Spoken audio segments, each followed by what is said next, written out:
عفوك إني للنور مدت يداي نزعت أسرار قلبي وجئت ألقي أساي. അസ്സലാമു അലൈക്കും. വെള്ളി വെളിച്ചത്തിലേക്ക് സ്വാഗതം. ബിസ്മില്ലാ അൽഹംദുലില്ലാ വസ്സലാത്തു വസ്സലാമു അലാ റസൂലില്ലാ വഅലാ ആലിഹി വസഹ്ബിഹിൽ ഫായിസീന ബിർലല്ലാഹ്. 2 ദിവസം മുമ്പ് ഗാന്ധി ജയന്തി കടന്നുപോയി. ലോകത്തെ പല സാമൂഹ്യ പരിഷ്കർത്താക്കളെയും ചരിത്രങ്ങൾ നാം ശ്രദ്ധിക്കാറുണ്ട്, കേൾക്കാറുണ്ട്, വായിക്കാറുണ്ട്.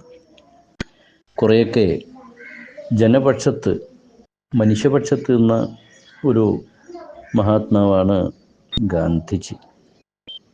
അദ്ദേഹം ജീവിച്ചിരുന്ന കാലത്ത് അദ്ദേഹത്തിൻ്റെ പ്രവർത്തന കാലഘട്ടത്തിൽ നാടിൻ്റെ പല ഭാഗത്തും കണ്ട മനുഷ്യത്വരഹിതമായ നടപടികളെ അതിശക്തമായി ചെറുത്തതും നാടിനെ തകർക്കുന്ന, രാജ്യത്തെ കൊള്ളയടിക്കുന്ന ദുശക്തികൾക്കെതിരെ സമരം നയിച്ചതുമൊക്കെ നമുക്കൊക്കെ സുപരിചിതമാണ്.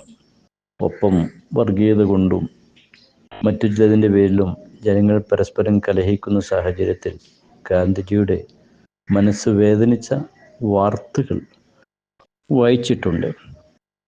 ഇരിക്കട്ടെ, കഴിഞ്ഞ ഒരു മാസമായി ആഗോളതലത്തിൽ ജനകോടികൾ ഒരു നേതാവിൻ്റെ സ്തുതിഗീതങ്ങൾ പാടിപ്പുകഴ്ത്തി അവിടുത്തെ അധ്യാപനങ്ങൾ ചർച്ചാവിധേയമാക്കി.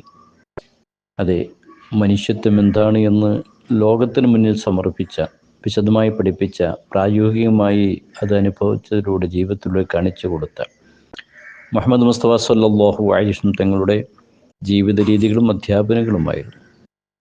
പ്രവാചകൻ്റെ ഏതു ഗുണങ്ങളെടുത്താലും അതിലെല്ലാം സവിശേഷതയുണ്ട്. ഒപ്പം മനുഷ്യത്വം എന്താണ് എന്ന് ലോകത്തിന് സമർപ്പിക്കുന്നതിൽ മുത്തനബി സ്വല്ലല്ലാഹു അലൈഹി വസല്ലം തങ്ങളെപ്പോലത്തെ വിജയിച്ച ഒരാളില്ല എന്ന് നാം ഇവിടെ സൂചിപ്പിച്ച ഗാന്ധിജി ഉൾപ്പെടെയുള്ള ലോകം കണ്ട പ്രമുഖന്മാരുമൊക്കെ സമ്മതിച്ചിട്ടുള്ള ഒരു വസ്തുത സാന്ദർഭികമായി ഇവിടെ നാം ചർച്ച ചെയ്യുമ്പോൾ ഇതാ വിശുദ്ധ റബീഉൽ അവ്വൽ വിടയാക്കുകയാണല്ലോ. അതെ, ഇനിയും ആ പ്രവാചകൻ്റെ മാനുഷിക പരിഗണനകൾക്ക് ഊന്നൽ നൽകുന്ന അധ്യാപനങ്ങളിലേക്ക് ലോകം തിരിഞ്ഞു നോക്കണം. ഏറെയേറെ അതിനെക്കുറിച്ചുള്ള പഠനങ്ങൾ ഇവിടെ നടക്കണം എന്നതാണ്. പ്രവാചകർ സല്ലല്ലാഹു അലൈഹി വസല്ലമയുടെ ഗുണങ്ങൾ നിരത്തി പറഞ്ഞ മഹാത്മാഗാന്ധി പറഞ്ഞത്, ലോകത്ത് ഇസ്ലാമിന് പ്രചാരമുണ്ടായത് വാളുകൊണ്ടൊന്നുമല്ല, അഥവാ വിപ്ലവങ്ങളെ കൊണ്ടോ കലാപങ്ങളെ കൊണ്ടല്ല എന്നർത്ഥം. പിന്നെയോ മുഹമ്മദ് നബി സല്ലല്ലാഹു അലൈഹി വസല്ലമയുടെ സഹിഷ്ണുതയും സൗഹൃദവും ഇതിലൂടെയാണ് ഇസ്ലാമിന് പ്രചാരം സിദ്ധിച്ചത്, ഇസ്ലാമിന് വളർച്ചയുണ്ടായത്. ഇത് ഒരുപക്ഷെ ഓറിയൻ്റലിസ്റ്റുകൾക്ക് പോലും സമ്മതിക്കേണ്ട ഒരു യാഥാർത്ഥ്യമാണ്. എന്തെങ്കിലും നാം ലോകത്തിൻ്റെ ചരിത്രം നോക്കുക. പ്രവാചകർ സല്ലല്ലാഹു അലൈഹി വസല്ലമയെ കണ്ടുകൊണ്ടല്ലേ ലോകം ഇസ്ലാമിലേക്ക് വന്നത്. അവിടുത്തെ അധ്യാപനങ്ങൾ മനസ്സിലാക്കിക്കൊണ്ടല്ലേ ലോകം ഇസ്ലാമിലേക്ക് വന്നത്. ചെറിയൊരു കാര്യം നാം ആലോചിക്കുക. അവിടുത്തെ വിശാല മനസ്ഥിതി ഇന്നത്തെ ഏറ്റവും നഷ്ടപ്പെട്ടുകൊണ്ടിരിക്കുന്നതും ഇതൊക്കെ തന്നെയല്ലേ. മനുഷ്യന്മാരുടെ ഹൃദയങ്ങൾ വളരെ ഇടുങ്ങിപ്പോവുകയാണ്, ദുർബലമായി പോവുകയാണ്. എന്തിൻ്റെയൊക്കെയോ വൃത്തികെട്ട ചില ചിന്തകൾ മനസ്സിൽ നിറഞ്ഞു നിൽക്കുകയാണ്. ഹൃദയം അത് പരിശുദ്ധമാകുമ്പോഴാണ് മനുഷ്യസ്നേഹമുണ്ടാകുന്നത്. ഹൃദയത്തിൻ്റെ പരിശുദ്ധിയില്ലാതെ ഒരാൾക്കെങ്ങനെ വിജയം നേടാൻ കഴിയും? ഇപ്പോൾ മുത്തനബി സല്ലല്ലാഹു അലൈഹി വസല്ലം തന്നെ അനുചരന്മാരോട് ഒരു സ്വർഗാവകാശിയെ കാണിച്ചു കൊടുത്ത ചരിത്രം നാം കേട്ടിട്ടുണ്ടല്ലോ. അതാ അദ്ദേഹം സ്വർഗാവകാശി. എന്നാൽ ആ സ്വർഗാവകാശം പ്രഖ്യാപിച്ച സ്വഹാബിയുടെ ഗുണങ്ങൾ എന്താണെന്നറിയാൻ മറ്റൊരു സ്വഹാബി അദ്ദേഹത്തിൻ്റെ കൂടെ കൂടി ഏതാനും ദിനങ്ങൾ അദ്ദേഹത്തിൻ്റെ സമ്മതപ്രകാരം. പക്ഷേ വലിയ വലിയ ഇബാദത്തോ കർമ്മങ്ങളൊന്നും കൂടുതൽ കണ്ടില്ല. അപ്പോൾ ഈ വിരുന്നുകാരനായി ചെന്ന അദ്ദേഹം ചോദിച്ചു, നിങ്ങൾ സ്വർഗാവകാശിയാണെന്ന് പ്രവാചകൻ പരിചയപ്പെടുത്തി, കൂടുതൽ ഇവിടെ വലിയ ഇബാദത്തൊന്നും സമർപ്പിക്കുന്ന എൻ്റെ ദൃഷ്ടിയിൽ പെട്ടില്ലല്ലോ. അപ്പോൾ അദ്ദേഹത്തിന് പറയാനുണ്ടായ മറുപടി എന്താ? ഇതുവരെയും എനിക്ക് ഈ ലോകത്ത് ആരോടും ഒരു വെറുപ്പുമില്ല. അതാണ് എൻ്റെ ഗുണം. അതാണ് എൻ്റെ സവിശേഷത. അതെ, സ്വർഗാവകാശത്തിന്, സ്വർഗപ്രവേശനത്തിന് നിദാനം ഹൃദയശുദ്ധിയാണെന്ന് വരുമ്പോൾ നമ്മുടെ ഹൃദയങ്ങൾ അടിഞ്ഞുകൂടിയ വെറുപ്പിൻ്റെ അംശങ്ങൾ നീങ്ങണം. അപ്പോഴാണ് മനുഷ്യസ്നേഹം വർദ്ധിക്കുക. പാപങ്ങളോടൊപ്പം നിൽക്കണം. ദുർബലരുടെ കൂടെ സഞ്ചരിക്കാനോ സഹവസിക്കാനോ ഒരിക്കലും മടിപെടാൻ പാടില്ല. അനസ് റളിയല്ലാഹു അൻഹു ഉദ്ധരിക്കുന്ന ഒരു വിഷയത്തിലേക്കൊന്ന് ശ്രദ്ധിക്കാം. ബുദ്ധി മോശമുള്ള തകരാറായ ഒരു സ്ത്രീ, അവർ പ്രവാചക സല്ലല്ലാഹു അലൈഹി വസല്ലം തങ്ങളുടെ സന്നിധിയിൽ വരികയാണ്. എന്നിട്ട് മുത്തനബി സല്ലല്ലാഹു അലൈഹി വസല്ലം തങ്ങളോട് ആ സ്ത്രീ പറഞ്ഞു, യാ റസൂലല്ലാഹ് ഇന്നലി ഹാജത്തൻ, എനിക്ക് ചെറിയൊരു ആവശ്യമുണ്ട്, അതേ ഒരു സഹായം. ഫഖാൽ യാ ഉമ്മ ഫുലാൻ അന്നരി അയ്യ തരീഖിൻ ശിഅതി, അതെ, ഏത് വഴിക്കാണ് നിങ്ങൾക്ക് സഞ്ചരിക്കേണ്ടത്, കാണിച്ചു തരൂ. അങ്ങനെ ഫഖാമ മഅഹ, ആ സ്ത്രീയോടൊപ്പം മുത്തനബി സല്ലല്ലാഹു അലൈഹി വസല്ലം തങ്ങൾ സഞ്ചരിക്കുകയാണ്. അവർക്ക് അവരുടെ ദിശ കാണിച്ചു കൊടുക്കുകയാണ്. ഹത്താ ഖളാ ഹാജതഹ. പാവപ്പെട്ട ബുദ്ധിയില്ലാത്ത സഹോദരി വന്നപ്പോൾ പോ ആട്ടി ഓടിക്കുകയല്ല ചെയ്തത്. ഇത് എന്തിൽ നിന്നിട്ടാണ് ഇത് വരുന്നത്?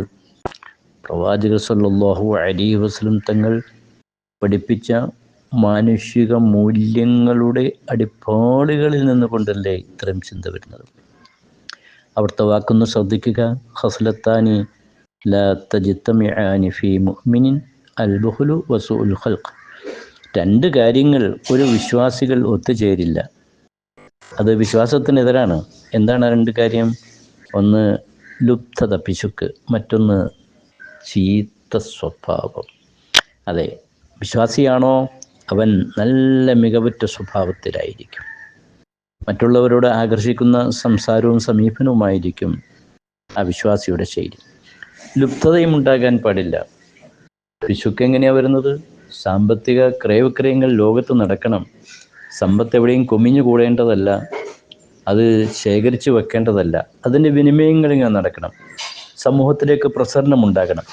മറ്റുള്ളവരിലേക്കും തൻ്റെ കയ്യിലുള്ള സമ്പത്ത് അനുഭവിക്കാനുള്ള അവസ്ഥാവിശേഷം ഉണ്ടായിത്തീരണം. അതിനാണ് അള്ളാഹു സമ്പത്ത് നിന്നിട്ടുള്ളത്. അപ്പോൾ ലുബ്ധത മാറ്റി, പിശുക്ക് മാറ്റി, ദാനധർമ്മങ്ങളുടെ പ്രവിശാലമായ ലോകത്തേക്ക് തൻ്റെ മനസ്സും കരങ്ങളും സഞ്ചരിക്കുമ്പോൾ മറ്റുള്ളവർക്കും ഉപകാരം ലഭിക്കുന്നു. ഇതും മാനുഷിക മൂല്യങ്ങളുടെ സുതാര്യമായ നിലനിൽപ്പിന് അനിവാര്യമാണ്. ഹൃദയത്തിലെ അഹങ്കാരങ്ങളങ്ങ് മാറ്റിവെക്കുക. ഞാൻ വലിയ ആൾ, ഞാൻ വലിയ ആൾ, ആ ചിന്ത അങ്ങ് പോകട്ടെ. അഹങ്കാരത്തിനെതിരെ എത്രയാ മുത്തനബി സല്ലല്ലാഹു അലൈഹി വസല്ലം തങ്ങൾ സൂചന നൽകിയിട്ടുള്ളത്. ഈ റബീഉൽ അവ്വലിൻ്റെ പഠനങ്ങളിൽ ഇതൊക്കെയല്ലേ നടക്കേണ്ടത്. അതിനുശേഷം വിനയമുള്ള, കൃപയുള്ള ഒരു മറ്റുള്ളവരോട് സഹകരിക്കണം, സഹായിക്കണം എന്നൊരു ചിന്തയുണ്ടാകട്ടെ. മനുഷ്യ സ്നേഹത്തിലൂടെയാണ് ലോകത്ത് ഇസ്ലാം പ്രചാരമുണ്ടായത് എന്ന ഗാന്ധിജിയുടെ വാക്കുകൾ ഇവിടെ നമ്മൾ ഒന്നുകൂടി അടിവരിട്ടുകൊണ്ട് മനസ്സിലാക്കുക. ഒപ്പം അടിത്തട്ടിൽ വിഷമിച്ച് കഴിയുന്ന പാവപ്പെട്ടവർ, ദുഃഖമനുഭവിക്കുന്നവർ, പ്രയാസങ്ങൾ അനുഭവിക്കുന്ന ദുർബലർക്കൊപ്പം നിൽക്കാനുള്ള മനസ്ഥിതിയാണ് സമൂഹത്തിന് വേണ്ടത്, നാട്ടിലെ ജനങ്ങൾക്ക് വേണ്ടത്, നമ്മുടെ ഭരണാധികാരികൾക്ക് വേണ്ടത്. അക്രമത്തിനല്ല, രാജ്യത്ത് വിഘടനവാദം ഉയർത്താനല്ല, ജനങ്ങളെ കലഹിപ്പിക്കാനല്ല. അതെ, ആധുനിക ലോകം ഏറെയേറെ മനുഷ്യത്വത്തെ ചർച്ച ചെയ്യുമ്പോൾ അതാ മറുഭാഗത്ത് പതിനായിരങ്ങളെയാണ് കൊന്നൊടുക്കുന്ന ഇസ്രായേൽ ഭീകരത കാണുന്നത്. അപ്പോൾ ഇതാ ഇസ്രായേലും ഇറാനും യുദ്ധമുഖത്താണ്. ഒരുപക്ഷെ ഇറാൻ പ്രതികാരം വീട്ടാനായിരിക്കാം സംഭവിക്കാൻ പോകുന്നത് പതിനായിരക്കണക്കിന് മനുഷ്യക്കുരുതികളാണ്. ആ മനുഷ്യ സംഘടനകളും കുരുതികളും ലക്ഷങ്ങളിലേക്ക് അടുക്കുകയാണ്. വേദനാജനകമാണ്. ഇവിടെ രക്തമൊലിക്കലല്ല, ഒലിപ്പിക്കലല്ല. ഓരോരുത്തരുടെയും രക്തത്തിന് മൂല്യമുണ്ട്, വിലയുണ്ട് എന്ന് മുത്തനബി സല്ലല്ലാഹു അലൈഹി വസല്ലം തങ്ങൾ ഹജ്ജത്തുൽ വദാഇൽ വെച്ചുകൊണ്ട് പ്രഖ്യാപിച്ച ഒരു പ്രഖ്യാപനം ആധുനിക ലോകം ഏറെയേറെ മൂല്യത്തോടെ കാണേണ്ടതുണ്ട്. ഒരു വാചകം കൊണ്ടുപോലും, പേനയിലെ ഒരു വരി കൊണ്ടുപോലും ആരെയും വേദനിപ്പിക്കാൻ പാടില്ലല്ലോ. നബി സല്ലല്ലാഹു അലൈഹി വസല്ലം തങ്ങൾ പഠിപ്പിച്ചു, ഫക്കീറുകളായ ദരിദ്രന്മാരായ വിശ്വാസികളോടൊപ്പം ഇരിക്കൽ അത് അഹങ്കാരത്തിൽ നിന്നുകൊണ്ടുള്ള മോചനമാണ്.